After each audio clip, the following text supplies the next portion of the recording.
আসসালামু আলাইকুম বন্ধুরা, তোমরা কেমন আছো? আশা করি ভালো আছো, আমিও ভালো আছি। বন্ধুরা, গাছের আম শেয়ার করেছিলাম, আর কুল না, খেজুর শেয়ার করেছিলাম, পেয়ারা শেয়ার করেছিলাম। এরপরে আরেকটা জিনিস শেয়ার করব। গাছের জিনিস দেখানোর মজাটাই সত্যি কথা বলতে আলাদা। কেনা খেতে মানে মজাটা আলাদা, আর গাছের জিনিস, নিজস্ব গাছের জিনিস খেতে মজাটা আরও আলাদা। তো আমাদের কলা গাছ আছে বন্ধুরা, অনেক সারি সারি কলা গাছ আছে। তো ওর মধ্যে একটা কলা গাছ ধরেছে, মানে কলা ধরেছে একটা গাছ থেকে। তো ঝড়ে গাছটা উল্টে গেছে, উল্টে যেতে না আমি হয়তো শুয়ে পড়েছিলাম, বা হয়তো আমি ট্রের পাইনি, মা কাটছিল। যদি কাটাটা আমি থাকতাম তাহলে শেয়ার করতাম। তো কেটে নিয়ে চলে এসছে। চলো তোমাদের দেখাচ্ছে, আধ পাকা হয়ে গেছে, আর 2-1 দিনের মধ্যে পুরো পেকে যাবে। চলো দেখাচ্ছি। দেখো বন্ধুরা কি সুন্দর, দেখো বন্ধুরা কাঁঠালে কলা।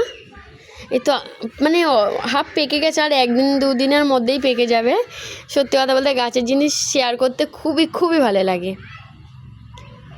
আরও গাছের ফল আছে বন্ধুরা, তোমাদের মধ্যেই কিন্তু শেয়ার করব একটা একটা করে।